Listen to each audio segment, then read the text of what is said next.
తల్లికి వందనం పథకం ద్వారా ఈ ఏడాది 67.27 లక్షల తల్లులకి మాతృమూర్తులకి 8,745 కోట్లు వారి అకౌంట్స్లో జమ చేశాం.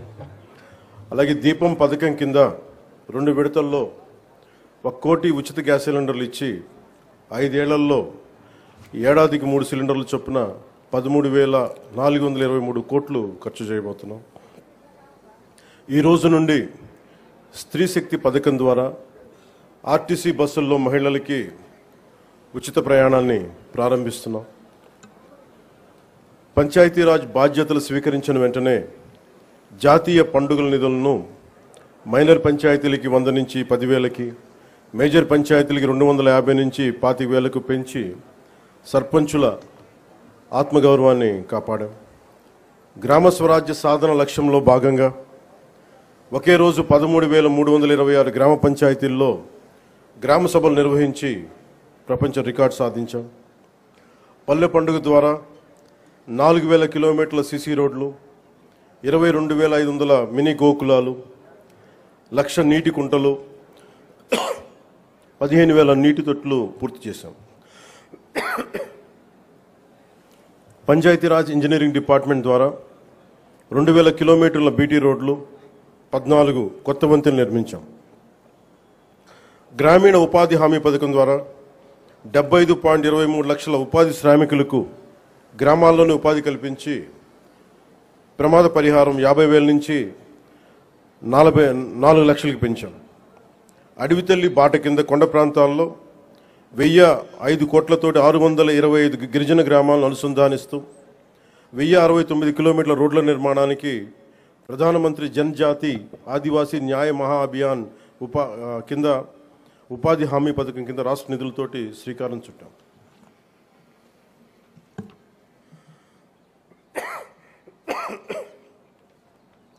జల్ జీవన్ మిషన్ కింద 5 జిల్లాల్లో 5 కొత్త ప్రాజెక్టులని 7,910 కోట్లతో ప్రారంభించి 1,20,00,000 మందికి 30 ఏళ్ల పాటు తాగునీటి భద్రతని కల్పించబోతున్నాం. అటవీ విస్తీర్ణం 30% నుండి 37% పెంచే లక్ష్యంలో 1,00,00,000 మొక్కలు నాటి వీటిని QR కోడ్లతో ట్రాకింగ్ కూడా ప్రారంభించాం. ఏనుగుల బెడద నివారణకు కర్ణాటక నుంచి కుంకి ఏనుగులని తీసుకొచ్చి విజయవంతంగా ఆపరేషన్లు జరిపాం. ఎకో టూరిజం అభివృద్ధికి అరకులో వుడెన్ బ్రిడ్జ్ నగరవన యోజన కింద 1,122 కోట్లతోటి 61 ప్రాజెక్టులు చేపట్టాం. సైన్స్ అండ్ టెక్నాలజీలో విద్యార్థులకి ఫ్రూగల్ ఇన్నోవేషన్ కింద ప్రోత్సాహకాలు అందించే ప్రణాళికని సిద్ధం చేస్తున్నాం.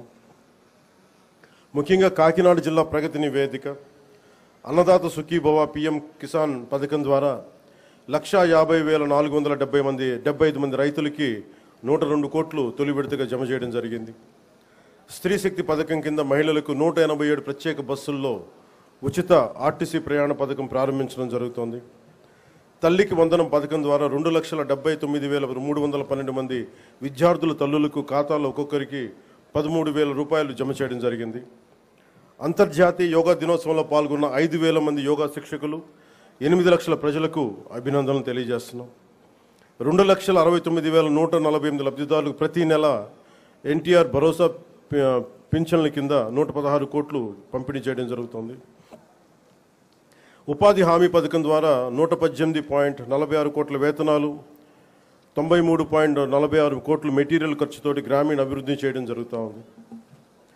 గత ఏడాది 107 జాబ్ మేళాల ద్వారా 7,000 మందికి మన కాకినాడలో 7,000 మందికి ఉద్యోగాల అవకాశాలు కల్పించడం జరిగింది. ప్రతి అసెంబ్లీ నియోజకవర్గంలో స్కిల్ హబ్, పార్లమెంట్ పరిధిలో JNTU కాకినాడలో స్కిల్ కాలేజ్ ప్రారంభించడం జరిగింది. మాదక ద్రవ్యాల నివారణకు పాఠశాలలు, కళాశాలలు ఈగల్ క్లబ్లు ఏర్పాటు చేయడం జరిగింది.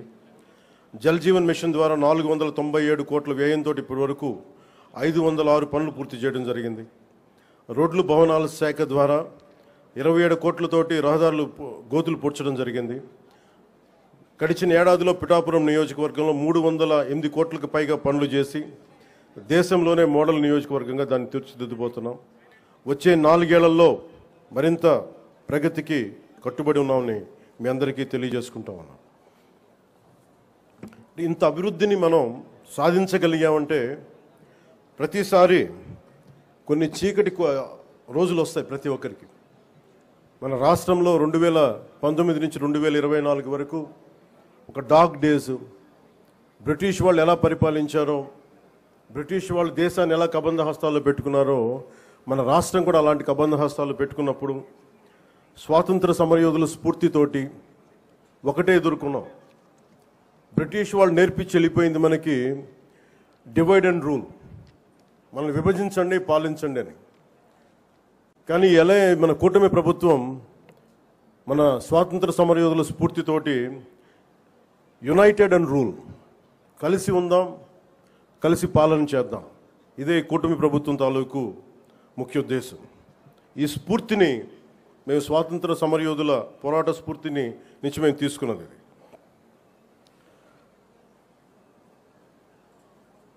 ప్రతి ఒక్కరికి, స్కూల్ పిల్లలకు కానీ పెద్దవాళ్ళకి కానీ ఆగస్టు 15న ఒక ఆనవాయితీగా కాకుండా దీన్ని మనం గుండె లోతుల నుంచి చేసుకోవాల్సిన అవసరం చాలా ఉంది. దీనికి వెనకాల ఎంత కష్టపడ్డారు, నేను ట్వీట్ కూడా చేశాను. ఇదే రోజు నిన్న ఆగస్టు 14న లాహోర్ డిక్లరేషన్ సమయంలో దేశ విభజన జరుగుతున్నప్పుడు, కరెక్ట్గా ఒక 9 నెలల ముందు, సంవత్సరం ముందు దేశ విభజన జరుగుతున్నప్పుడు లాహోర్ కూడా పాకిస్తాన్లోకి వెళ్ళిపోద్ది అని తెలియదు ఎవరికి. సడన్గా డిక్లేర్ చేయగానే దానివల్ల అక్కడ ఉన్న ప్రజలు, భారతదేశ ప్రజలందరూ వెళ్ళిపోవాలి ఇక్కడి నుంచి అని చెప్పి మత ప్రాతిపాదికన పంపించేస్తే అది ఎంత దారుణాలు జరిగినాయి అంటే, ఆగస్టు 14 వరకు అక్కడ రాత్రికి రాత్రి కొన్ని దశాబ్దాలుగా, కొన్ని శతాబ్దాలుగా వాళ్ళ దేశం, వాళ్ళ ప్రాంతం అనుకున్నది పరాయి దేశం అయిపోయి అక్కడి నుంచి పారిపోయి ప్రాణాలను అరచేతులు పెట్టుకొని రావాల్సి వచ్చిన పరిస్థితులు. అలాంటి పరిస్థితులను ఒకవైపు పంజాబ్లో మహిళలు సామూహిక మానభంగాలు గురవుతూ చాలా నిర్దాక్షిణ్యమైన పరిస్థితుల్లో ఉండి, అంటే మన స్వాతంత్రం చాలా తేలిక సంపాదించుకున్నాం, కేవలం ఏమంటారు అహింసా విధానాల ద్వారా మనం సంపాదించుకున్నాం అంటాం. కానీ వాస్తవానికి మన స్వాతంత్రం రావడానికి చాలా హింస జరిగింది. మనం ఎంచుకున్నది ప్రప్రథమంగా అహింస విధానాలు కావచ్చేమో, కానీ దేశాన్ని నుంచి విడిపోవాలనుకున్న వాళ్ళు మటుకు హింసనే నమ్మారు. అది ఈ రోజుకి, దేశ విభజన జరిగినప్పటి నుంచి ఈ రోజు మన ఆపరేషన్ సింధూర్ దాకా మత ప్రాతిపాదికన హింస జరుగుతూనే ఉంది. ఎక్కడ కూడా భారతదేశం తన లౌకిక విధానాన్ని ఎప్పుడు మర్చిపోలేదు. దేశ విభజన జరిగిన తర్వాత మనకి మతాన్ని సంబంధం లేకుండా భారతదేశ సార్వభౌమత్వాన్ని గౌరవించి లౌకికవాదాన్ని ముందుకు తీసుకెళ్లే ఉద్దేశంతో మనం మతాలకి సంబంధం లేకుండా ఒక అబ్దుల్ కలాం గారిని కానీ ఎవరినైనా సరే మనం ప్రెసిడెంట్స్గా తీసుకున్నాం, గుండెల్లోకి తీసుకున్నాం. కానీ ఇది పాకిస్తాన్లో లేదు. పాకిస్తాన్లో ఎవరిని కూడా ఒక హిందూ క్రికెటర్ కానీ ఉంటే వాళ్ళు వెళ్ళిపోయే విధానం కానీ, అలాగే ఒక హిందూ ఒక బలమైన స్థానాల్లో కనిపించే నాయకులు కానీ ఎక్కడ కనిపించరు. అంటే వాళ్ళు విభజన కోరుకుంది మత ప్రాతిపాదికన, కానీ దాన్ని మనం ఎప్పుడు అలా తీసుకోవాలి. మత ప్రాతిపాదికన 2 దేశాలు విడిపోయినప్పటికీ భారతదేశం అత్యధికంగా హిందువులు ఉన్నప్పటికీ కూడా అన్ని మతాల వారిని సమానంగా గౌరవించి ముందుకు తీసుకెళ్లే సంస్కృతి భారతదేశానికి. దీనికి లౌకికం విధానం అనేది ఈ సంస్కృతిలో ఉన్నది. ఈ సంస్కృతికి ఎవరు నేర్పించక్కర్లా, పరాయి వాళ్ళు నేర్పించక్కర్లా, యూరోపియన్స్ నేర్పించక్కర్లా, ఇది మన లోపల ఉంది. ఈ స్ఫూర్తిని మనందరం ముందుకు తీసుకెళ్ళాలి. అలాగే ముఖ్యంగా మహిళలకి, త్యాగాలకి చాలా పెద్ద పీట వేయాలి అనేది మనస్ఫూర్తిగా మేము ముందుకు తీసుకెళ్తాం. అలాగే మనం ఇందాక మీకు ప్రారంభించి చెప్పినప్పుడు ఈ అభివృద్ధి కానీ, సూపర్ 6 కానీ, పెట్టుబడులు కానీ ఇవన్నీ రావాలి అంటే లా అండ్ ఆర్డర్ చాలా బలంగా ఉండాలి. లా అండ్ ఆర్డర్ బలంగా లేకపోతే వచ్చే దుస్థితి కానీ పెట్టుబడులు రావు. ఉదాహరణకి ఉత్తరప్రదేశ్లో యోగి ఆదిత్యనాథ్ గారు ముఖ్యమంత్రిగా ప్రమాణ స్వీకారం చేసిన తర్వాత 8 సంవత్సరాల కాలంలో అది 15 లక్షల రూపాయల కోట్ల పెట్టుబడిని ఆకర్షించడం జరిగింది. దానికి కారణం అంతకుముందు ఒక అన్రూలీ స్టేట్గా ఉండేది. పెట్టుబడులు రావడానికి సాహసించేవారు కాదు. కానీ ఆయన రాగానే ఆయన పెట్టింది లా అండ్ ఆర్డర్ చాలా బలంగా ఉండాలి. దానివల్ల ఈరోజు వాళ్ళకి 15 లక్షల పెట్టుబడి వచ్చింది. అలాగే ఆంధ్రప్రదేశ్కి లా అండ్ ఆర్డర్ చాలా చాలా క్లిష్టమైంది.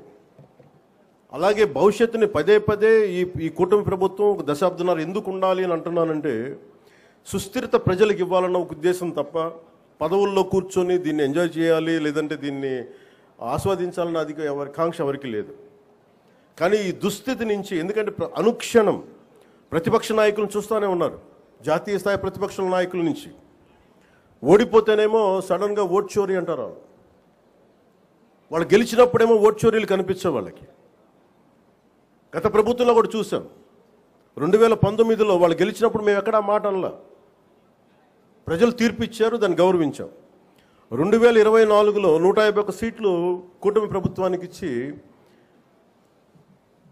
164 కూటమి ప్రభుత్వానికి ఇస్తే సడన్గా వారికి ఏమనిపించిందంటే ఇది ఓట్ల గురించి మన ఓటింగ్ మెషిన్లో తప్పంటాం. అంటే గెలిచినప్పుడు ఒక న్యాయం, ఓడిపోయినప్పుడు ఇంకో న్యాయం. ఇది రాష్ట్రం, జాతీయ స్థాయి నుంచి రాష్ట్రం వరకు ఒకటే దేశాలన్నిటికీ కూడా అంతర్గతంగా అస్థిరత సృష్టించడం వాడి విధానం. మనం దాంట్లో అంతర్జాతీయ కుట్రలో భాగంగా చూడాలి ఇదంతా.